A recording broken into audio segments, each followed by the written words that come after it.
di audit lagi ngapain sih Mbak Rara? Nah ini es ya, esnya kita lagi bikin kolam doa. Ini untuk remote cuaca energi di secara spiritual di langit Mandalika. Jadi sesuai dengan permintaan dari bos pimpinan-pimpinan, bosnya siapa aja ya?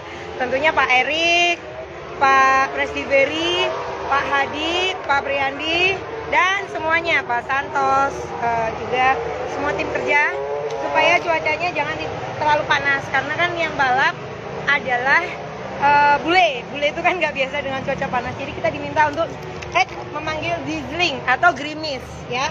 Kalau tadi pagi hujan itu diarahkannya ke barat, ke daerah Mataram. Oke, nah ini tetap es dibongkah-bongkahin supaya kalau kita remote itu suam-suam kuku. Oke? Ada pertanyaan? Jangan diinjak ya. Kita geser dulu karena ini membuatnya logika berpikirnya ini kan harus ada kekuatan kayak gitu. Nah ini tetap ada asap, ada elemen apinya tetap harus ada.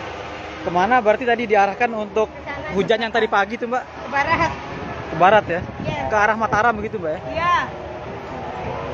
Maaf ya Tribuners, ini masker karena harus tarik nafas. Nah ini tetap ada bakar ya, apinya tetap bakar.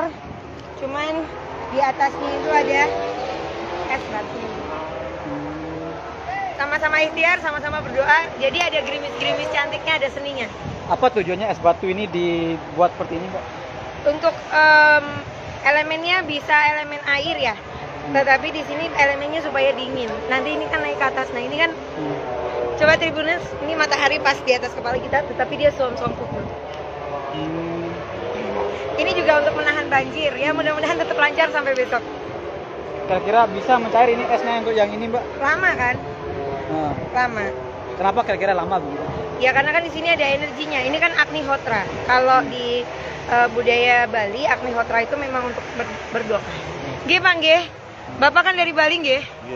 Nggih. Asli. Gimana tuh, Pak? Kalau Agnihotra itu memang untuk berdoa ya? Iya, Untuk memuja alam semesta, menghadiahkan kepada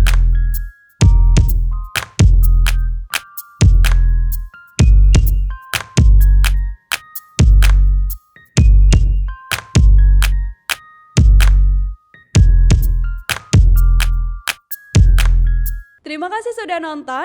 Jangan lupa like, subscribe, dan share ya.